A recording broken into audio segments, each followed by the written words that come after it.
पिछले कुछ महीनों में, खासकर अक्टूबर के अंत से जब विक्ट्री विद ऐश लॉन्च हुआ था, हम में से कई लोग अपने लक्ष्यों और किसी भी व्यवसाय में टिके रहने की प्रेरणा कर रहे हैं, उसका सबसे अच्छा और सकारात्मक परिणाम मिले। तो क्या वो चाय की दुकानें हैं जहां जेन काम करती है? मैं आज रसोई में थी और वैसे भी वहां बहुत व्यस्तता थी। चलिए शुरू करते हैं। आज मेरे पास आपके लिए क्या है? आज क्या इसमें उम्मीदों का कोई खास महत्व है?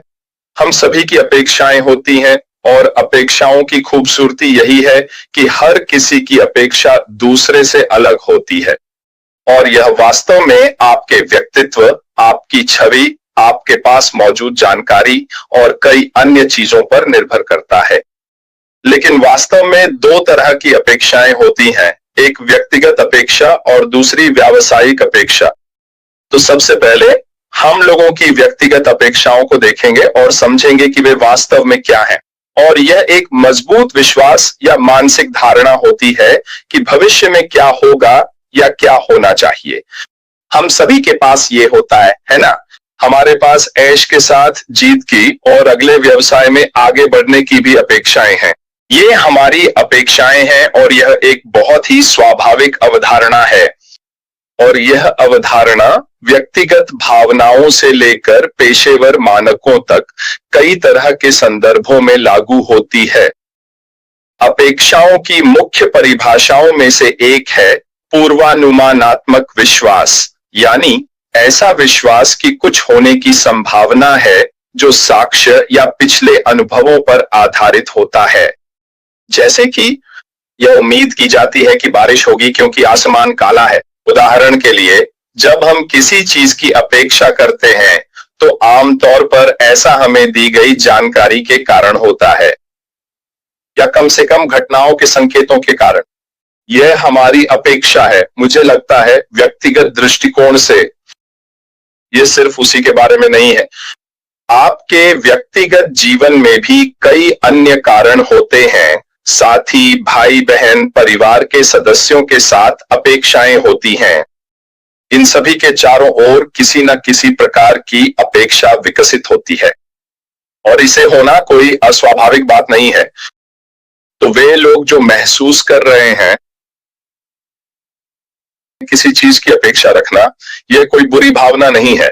वास्तव में मैं दृढ़ता से मानता हूं कि कुछ चीजों के बारे में अपेक्षाएं रखना या न रखना एक अच्छी बात है। ये आपको दिशा निर्देश देता है, ये आपको मील के पत्थर देता है जिससे आप देख सकते हैं कि आप कहां हैं अपने जीवन के साथ साथ व्यवसाय में। यह एक मानदंडात्मक मानक भी है, यानी यह विश्वास कि किसी को कैसे व्यवहार करना चाहिए या किसी स्थिति को कैसे घटित होना चाहिए। एक शिक्षक की यह अपेक्षा कि छात्र पाठ के लिए तैयार होकर आए, यह किसी व्यक्ति से की गई अपेक्षा है। और यह एक पूर्वानुमान या आशा भी है, यानी भविष्य की किसी घटना की प्रतीक्षा करने की भावना। अक्सर इसमें उत्साह के साथ साथ सामान्यतः चिंता भी शामिल होती है।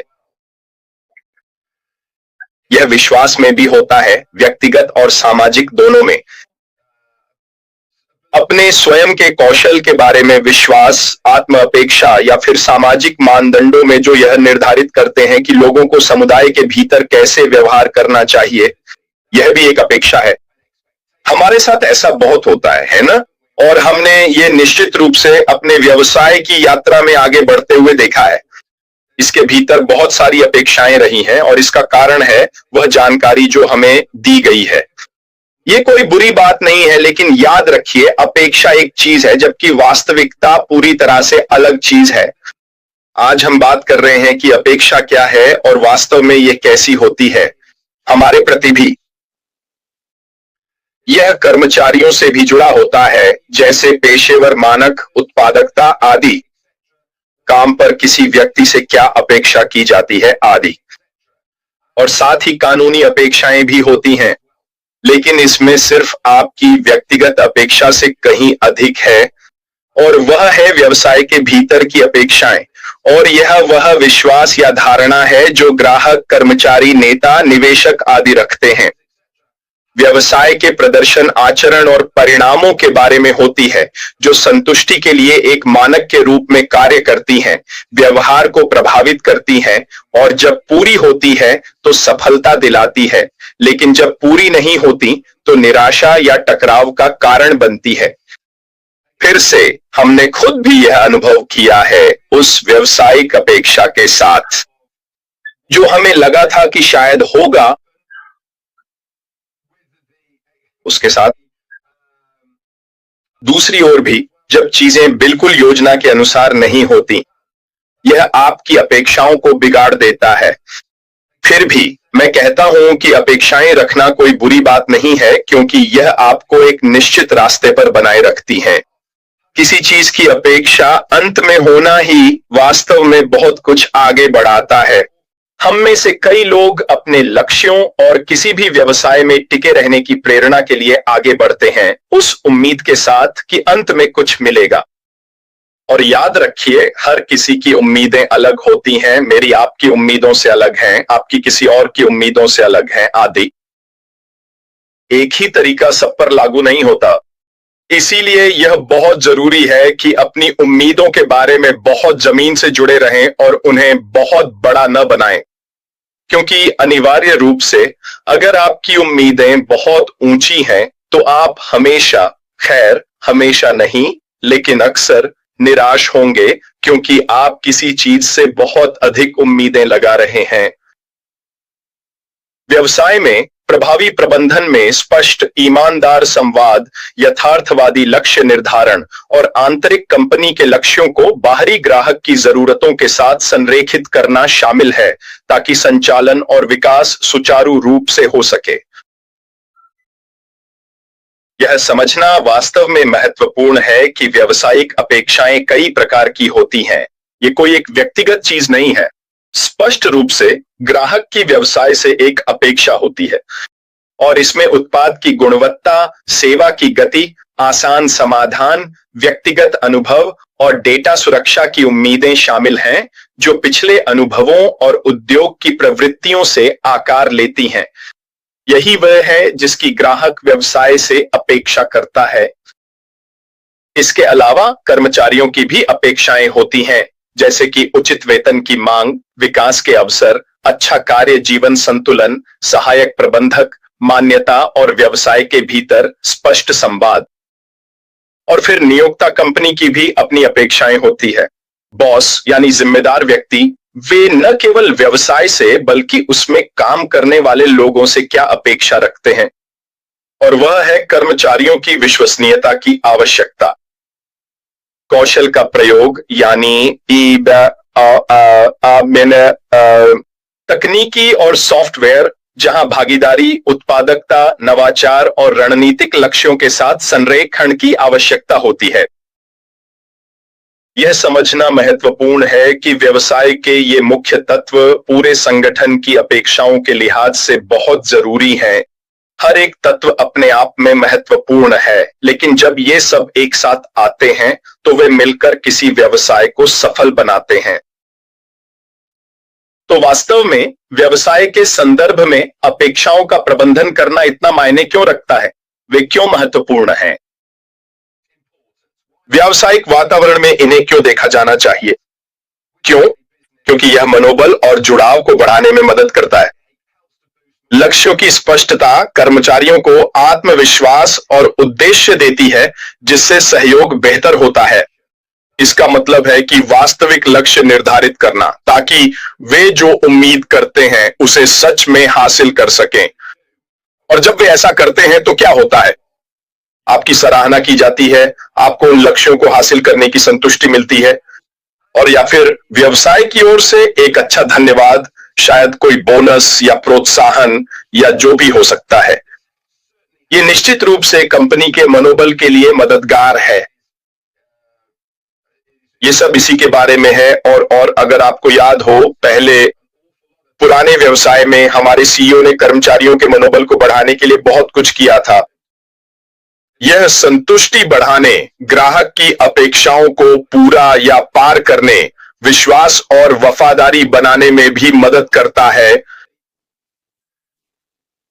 व्यवसाय के भीतर किसी चीज पर कम वादा करना और ज्यादा देना बेहतर होता है। इस तरह ग्राहक को लगता है कि वह अपनी उम्मीद से ज्यादा मूल्य पा रहा है। और अगर आप यह व्यवसाय के भीतर कर सकते हैं तो यह आपके व्यवसाय और ग्राहक के रिश्ते में बहुत अधिक वफादारी बनाएगा। और यही कारण है कि अगर आप किसी ऐसी चीज में उम्मीद से ज्यादा हासिल करते हैं जो आपने ग्राहक से वादा की थी, वे बहुत बहुत खुश होंगे, क्योंकि उन्हें लगेगा कि उन्हें अपने पैसे का अच्छा मूल्य मिला है, कि वे कंपनी से कुछ अतिरिक्त प्राप्त कर रहे हैं। और इससे व्यवसाय और ग्राहक के बीच वफादारी का यह दो तरफा रिश्ता बनेगा। यह संघर्ष को भी रोकता है।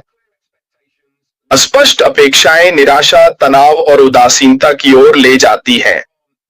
सिर्फ नियोक्ता कर्मचारी के दृष्टिकोण से ही नहीं, बल्कि ग्राहक व्यवसाय के दृष्टिकोण से भी। अगर लोगों को यह स्पष्ट नहीं है कि किसी चीज की अपेक्षा क्या है, तो वे यह भी नहीं जानते कि वे कहां खड़े हैं। और यह स्पष्ट सटीक होना चाहिए ताकि वे ठीक ठीक जान सकें कि उनसे क्या अपेक्षित है, उन्हें क्या करना है। यह थोड़ा जटिल लग सकता है, लेकिन वास्तव में ऐसा नहीं है लोगों के लिए। लोगों को ठीक ठीक यह जानना पसंद है कि वे कहां हैं। उन्हें अनुमान लगाने वाले खेल पसंद नहीं आते। उन्हें ज्यादा सोच विचार करना पसंद नहीं है, क्योंकि अगर ऐसा होता है तो उदासीनता आ जाती है और लोग दूर हो जाते हैं या व्यवसाय में शामिल नहीं रहते। और यह संरेखण भी सुनिश्चित करता है, जब आपके पास सही अपेक्षाएं होती हैं तो यह सभी को साझा लक्ष्यों की ओर संरेखित करता है, नेतृत्व से लेकर अग्रिम पंक्ति के कर्मचारियों तक और खुद ग्राहकों तक। तो आप उस अपेक्षा को प्रभावी ढंग से कैसे प्रबंधित करते हैं? स्पष्ट और पारदर्शी रहें। यह तो स्पष्ट ही है, कहने की आवश्यकता नहीं। लक्ष्यों, भूमिकाओं और डिलीवरेबल्स को स्पष्ट रूप से परिभाषित करें ताकि गलतफहमी से बचा जा सके। अधिकांश लोग जिस सबसे बड़ी चीज में चूक जाते हैं वह यही है, मैंने वास्तव में समझा ही नहीं, मुझे लगा आप इसका मतलब यह कह रहे थे, मुझे यकीन नहीं था। इन सभी शब्दावलियों से वाकई बहुत फर्क पड़ता है। रुकिए, मुझे किसी को हटाने दीजिए। लीजिए, हो गया।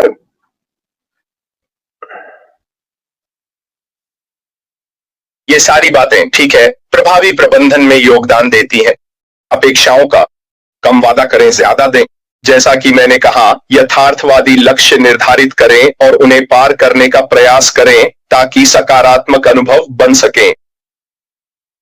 सक्रिय रूप से संवाद करें, जो संभव है और जो जरूरी है उसके बारे में ईमानदार और लगातार बातचीत करें। आपको यह अपनी खुद की टीमों और समूहों में करना चाहिए ताकि आपके संगठन के लोगों के साथ खुला और ईमानदार संवाद हो सके।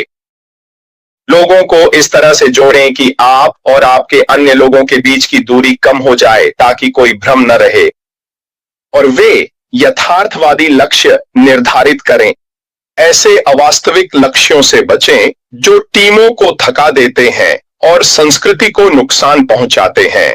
महत्वाकांक्षा और भलाई के बीच संतुलन बनाना।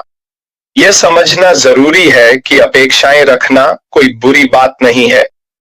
हमें यह भी समझना चाहिए कि उन अपेक्षाओं को एक हद तक नियंत्रित करना जरूरी है ताकि लोग ऐसी चीजों के पीछे न भागें जो उनकी पहुंच से बाहर हैं।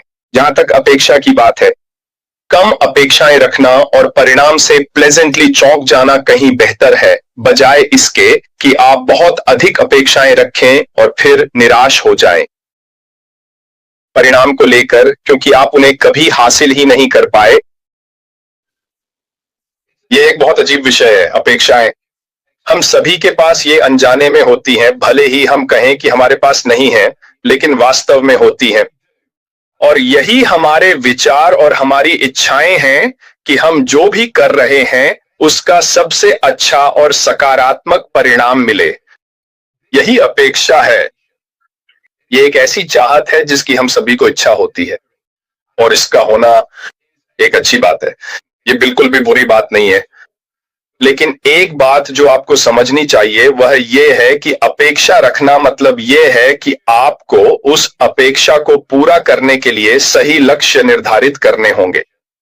अगर आप ऐसे लक्ष्य निर्धारित करते हैं जो आपकी पहुंच से बाहर हैं, तो संभवतः आप अपनी इच्छित अपेक्षा को प्राप्त नहीं कर पाएंगे। इसलिए यह वास्तव में महत्वपूर्ण है कि हम अपेक्षाओं के संदर्भ में इसे सही संदर्भ में रखें। खैर, मुझे लगा कि इस विषय पर बात करना अच्छा रहेगा क्योंकि यह समझना जरूरी है कि यह क्या है। यह जरूरी है कि व्यवसायों की भी अपेक्षाएं हों जैसे हमारी होती हैं, लेकिन हमें यह भी समझना चाहिए कि इन्हें यथार्थवादी जरूरतों के दायरे में नियंत्रित करना चाहिए। जरूरतों में मुझे लगता है आसमान छूने वाली अपेक्षाएं रखने के बजाय चलिए इसे कुछ ऐसा बनाते हैं जो यथार्थवादी हो, जो हासिल किया जा सके, और फिर हम उन छोटी अपेक्षाओं के इर्द गिर्द अपने लक्ष्य निर्धारित कर सकते हैं। खैर दोस्तों, आने के लिए आप सभी का बहुत बहुत धन्यवाद। मैं यहाँ कुछ लोगों को शुक्रिया कहना चाहूंगा क्योंकि आज शुक्रवार 2 तारीख है और मैं सप्ताहांत में यहाँ नहीं रहूंगा। तो चलिए शुरुआत करते हैं टान्या क्रॉक्स से। आप यहाँ हैं सबसे पहले वहां, और मधु, हमारे पास लीवी भी हैं। आप हरे रंग में हैं। टी क्लब में शामिल होने के लिए आपका बहुत बहुत धन्यवाद। दक्षिण अफ्रीका से रोज, आपको नमस्कार। विमल दास, मैं आपको वहां देख रहा हूं। मिशेल शैंपेन, यहां आने के लिए आपका बहुत बहुत धन्यवाद। हमारे पास वर्जीनिया डेसांटो और सौरव भी हैं। आपको नमस्कार। टप्स, आप भी यहां हैं, आने के लिए धन्यवाद। हमारे पास प्यारी मिनो मिलर भी हैं। आप भी यहां हैं। हेलो मिनो, आपको यहां देखकर अच्छा लगा। जूलियन बाम्बो अंजामो, मेरे फिनलैंड वाले दोस्त, कैसे हो? ईवीसी, नहीं जानता आप कौन है, लेकिन नमस्कार। हमारे पास प्यारी पैट पेरेंट भी हैं। आप यहां हैं। हेलो पैट, आशा है आप ठीक हैं। यूसुफ अड्डो, अब्दुल सत्तार, आपको नमस्कार। सिंगू, मेरा ख्याल है इन्फन कोई न कोई है। पिछले कुछ महीनों में, खासकर अक्टूबर के अंत से जब विक्ट्री विद ऐश लॉन्च हुआ था, तब से लेकर अब तक, जहां तक ऑन पैसिव की बात है, कोई भी जानकारी हमारे इकोसिस्टम, हमारे ओईएस के भीतर ही पोस्ट की जाएगी। बहुत खुशी है कि पिछले 2-3 दिनों में हमारे पास 2 पॉपअप्स आए हैं। हमारे पास ओ न्यूज 19 और ओ न्यूज 20 आए हैं। वन न्यूज 19 मूल रूप से एक तैयारी थी। यह 19 दिसंबर को था, यानी 3 दिन पहले, और इसका उद्देश्य हमें वास्तव में तैयार करना था। आने वाले कुछ दिनों में क्या होने वाला है, इसी के लिए यह था। यह हमें ताजा जानकारी देने और यह स्पष्ट करने के बारे में था कि ऑन पैसिव के संबंध में क्या हुआ। हमने अफवाहें सुनी हैं। हम में से कुछ को दूसरों से ज्यादा पता है कि वास्तव में क्या हुआ, लेकिन यह हमारे सीईओ का समय है कि वे हम सभी को ठीक ठीक बताएं कि क्या हुआ था, ताकि अफवाहें सच्चाई के रास्ते में न आएं। अगर आप हमारे सीईओ को जानते हैं, जैसे हम में से कई लोग जानते हैं, तो हम यह समझते हैं। उनकी सबसे बड़ी खासियतों में से एक है ईमानदारी और नैतिकता। और वे जो करना चाहते हैं वह यह है कि वे वही ईमानदारी और नैतिकता आप सभी तक पहुंचाएं, और आपको यह ठीक ठीक बताना कि उन मुश्किल समयों में, मैं कहूंगा ऑन पैसिव में, क्या हुआ था, और आपको पूरी सच्चाई बताना कि वह समय कैसा था। इससे बेहतर है कि लोग अपनी तरफ से बातें बनाएं या अटकलें लगाएं कि क्या हुआ होगा। इसके बजाय आपको यह सच्चाई बताई जाए कि वास्तव में क्या हुआ था। और मैं उनके लिए बहुत खुश हूं, शायद यही सही शब्द है, कि अब वे उस मुकाम पर हैं, और उन्होंने हमेशा यही कहा है कि जब भी उन्हें अनुमति मिलेगी, वे हमें ठीक ठीक बताएंगे कि क्या हुआ था। और जाहिर है वह समय अब आ गया है। उन्हें कानूनी सलाहकारों से यह बताया गया है कि अब वे हमें पूरी स्थिति के बारे में अपडेट दे सकते हैं। ये मत भूलिए, इसमें बहुत सारी कानूनी प्रक्रियाएं शामिल रही हैं, और उन्हें यह बहुत ध्यान से देखना पड़ा है कि वे क्या कह रहे हैं।